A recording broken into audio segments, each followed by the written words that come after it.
Okay, and this book talks about APA Hotel as a business, since this guy who wrote it is the CEO. This is his pen name. And he also talks about history a lot, as you can see, history.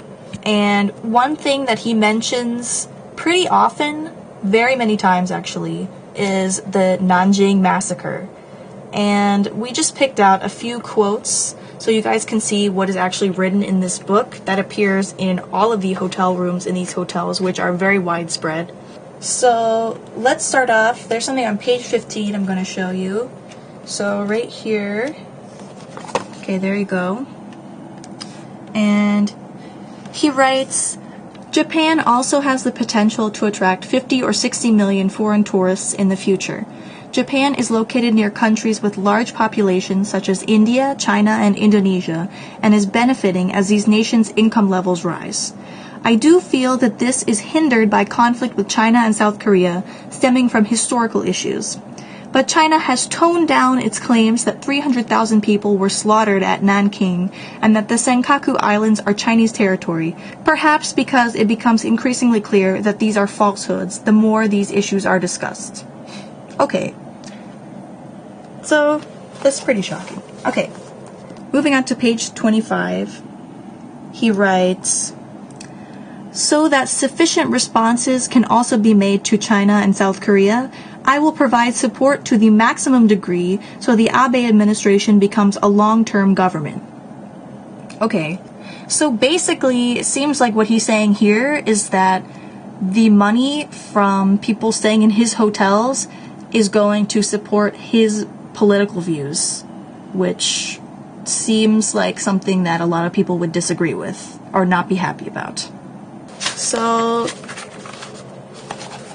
okay, on page 37, he writes, illogical things are being taught as history.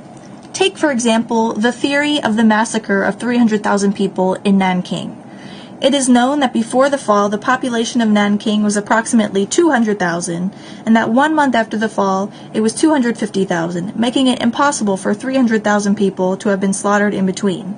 If 200,000 women were forcibly moved from the Korean peninsula to work as comfort women, there should be records of objections, but none exist.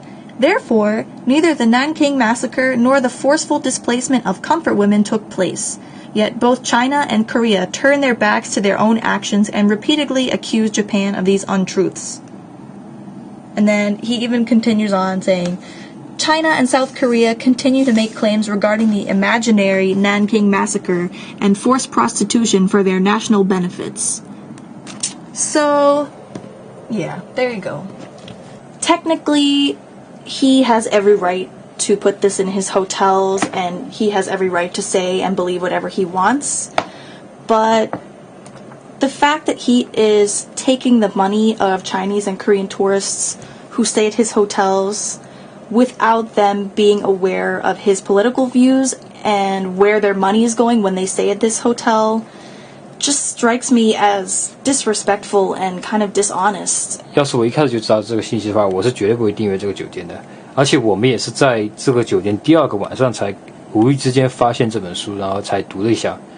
所以就可以想象，这家酒店那么多中国人，估计很少有人知道这本书。对，所以今天我们的目的就是让大家了解一下这个信息，然后让大家在订阅这个酒店之前稍微想一下。Really, the point of this video is just to educate people about this hotel. We're really not trying to diss Japan or Japanese people, and the things that we talked about are only applicable to this hotel. So we don't want to make it sound like we are not having a great time, because we are having a great time. Pretty much everybody here has been super polite and kind to us, and it's a beautiful country. We just want to make sure that people are able to make informed decisions about when they come here and they choose a hotel, because we definitely would have chosen a different hotel if we had known better. So some of you guys might already know about this because we briefly posted about it on our Weibo, and also there was an article in the Global Times that was talking about this, and the reporter actually interviewed us about it, but she did not put our names in the article. But yeah, that was us as well.